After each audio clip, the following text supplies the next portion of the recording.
मेरा सवाल ये है कि ऐसा आपको क्यों डर सता रहा है कि भारत जो हिंदुस्तान जो है स्पेन बनने वाला है? जब 250 मतलब हजारों साल की गुलामी से हिंदुस्तान का डीएनए नहीं बदल पाया, तो ऐसा क्यों ऐसा लग रहा है कि ऐसा लग रहा है जैसे हिंदुस्तान स्पेन बनने वाला है? ये मेरा एक सवाल है, ऐसा क्यों एक स्पेकुलेशन हो रहा है? देखिए, पहली बात तो यह है कि मुझे कोई डर नहीं सता रहा। आपने कहा मुझे डर सता रहा, मुझे कोई डर नहीं, मुझे कोई डर नहीं सता रहा। और डर होता तो मैं यहाँ नहीं होता, डर होता तो मैं पूरे देश में घूम रहा होता और 4 गार्ड लिए होता। मैंने सरकारी तौर पे ओपन कर दिया, मुझे कोई गार्ड फाड़ नहीं चाहिए, क्योंकि मैं कुरान शरीफ को मानने वाला हूँ।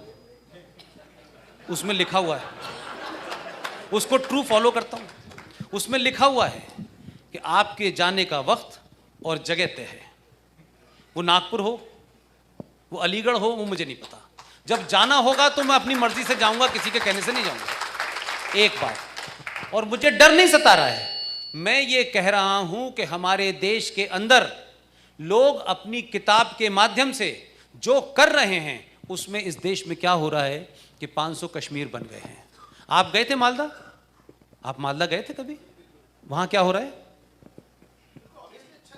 नहीं, अच्छा नहीं हो रहा। नहीं, इस very, you are using a very soft word, very polite word.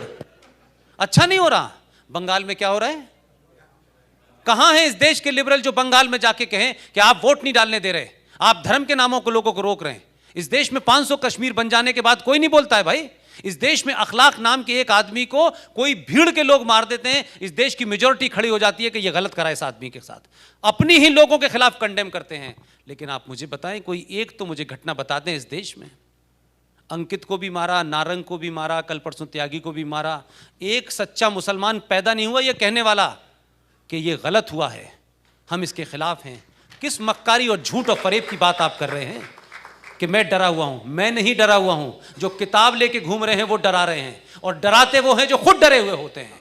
इसलिए हम कह रहे हैं डरा के दिखाओ ना हमको, हम तो भुगतेंगे उनको। इसलिए उनका जवाब मैंने किसी से नहीं कहा कि आप हथियार लेके घूमिएगा। मैंने किसी से नहीं कहा। यह दुनिया की पहली कौम है, यह पहली दुनिया की कौम है कि इसका हर भगवान एक हथियार रखता है। लेकिन ये उसके उपासक हैं, ये भगवान से भी बड़े भगवान हैं। कहते हैं तुम्हें जरूरत पड़ेगी, हमें नहीं पड़ेगी। ये नहीं रखते।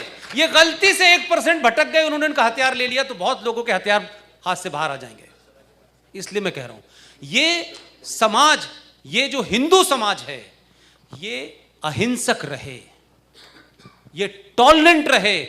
ये इस देश के 25 से 35 करोड़ मुसलमानों को इसका ध्यान रखना है। अगर उन्हें यह गलतफहमी हो गई है कि सरे बाजार कुछ लोगों का मर्डर कर देंगे, कत्ल कर देंगे और डर पैदा कर देंगे, तो ध्यान रखिएगा, पूरी दुनिया में जो आतंकवाद की फिलॉसफी है वो मेजॉरिटी आतंकवाद सक्सेसफुल होता है, माइनॉरिटी नहीं होता है। अल्लाह से खैर करें कि 700 साल की चुप्पी के बाद अगर इन्हें अपने पुरुषार्थ का पता चल गया तो कई परशुराम खड़े हो जाएंगे।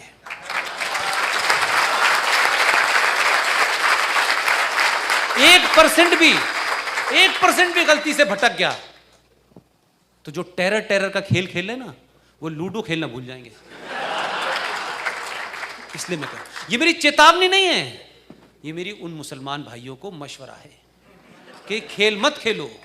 बहुत दिन हो गए, इनका संयम टूट गया, तो किस किस का टूटेगा पता नहीं। Right sir? मैं कतई नहीं डरा हुआ हूं। मैंने कहा मेरा अल्लाह पे यकीन है, उन्होंने कहा है सिर्फ मेरे अलावा किसी से मत डरना। मैं डरता ही नहीं हूं। लेकिन सवाल यह है कि जो ये कहते हैं कि अल्लाह से डरो, वो मोदी से क्यों डर रहे हैं? अरे आप कहते हैं, आपका यकीदा है ना कि हम सिर्फ अल्लाह से डरते हैं। अरे भाई, कोई राजनाथ से डर रहा है, कोई आरएसएस से डर रहा है, कोई विश्व हिंदू परिषद, अरे भाई इनसे क्यों डर रहे हो यार? तो पता ये चला कि आपका ईमान अल्लाह पे भी पूरा नहीं है, उसके साथ भी आपने मिलावट की हुई है। इसलिए डर आपको किसी और से लग रहा है। जिस दिन अल्लाह पे पूरा यकीन रखोगे, माफ कीजिएगा, आपको डर नहीं लगेगा, क्योंकि मुझे भी नहीं लगता, क्योंकि मेरा अल्लाह पे यकीन है। ठीक है?